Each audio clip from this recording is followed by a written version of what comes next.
ఇలాగా చరుణి ఇంటికి వచ్చినప్పుడు ఒక బుక్ రాశాను.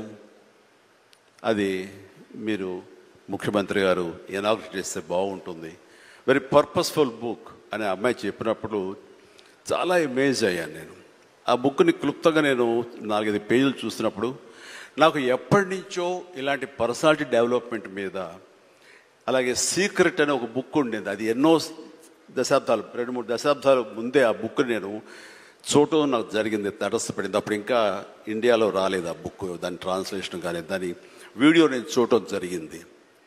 ఆ బుక్లో చెప్పిన ఎన్నో విషయాలు నాకు తెలుసో తెలియకనో నాకు నేనుగా అనుకున్న అవన్నీ ఆచరించడం మొదలుపెట్టాను నేను. అది నాకు ఎంతో హెల్ప్ అయింది. ఓ ఇలా ఉంటుందా అన్నది.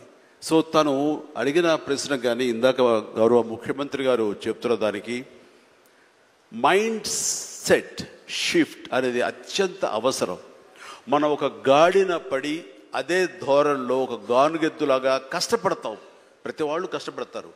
బట్ ఆ కష్టపడటంలో స్మార్ట్గా కష్టపడతారా, హార్డ్ వర్క్ తోటి వాళ్ళు కష్టపడుతున్నారా అనే దాని మీద మనం ఆలోచించుకుంటే కనుక చాలామంది ఇలాంటి అవేర్నెస్ లేక, ఇలాంటి షర్ణి లాంటి వాళ్ళు ఇచ్చినటువంటి పుస్తకాలు వాళ్ళకి గైడ్ చేయక, లేకపోతే గురువులు గైడ్ చేయక, లేకపోతే వాళ్ళుగా ఆ షిఫ్ట్ అనేది తెలియక అదే గానుగెద్దులాగా అదే కష్టంతో అలాగే జీవితాన్ని వెళ్ళదీసే వస్తారు.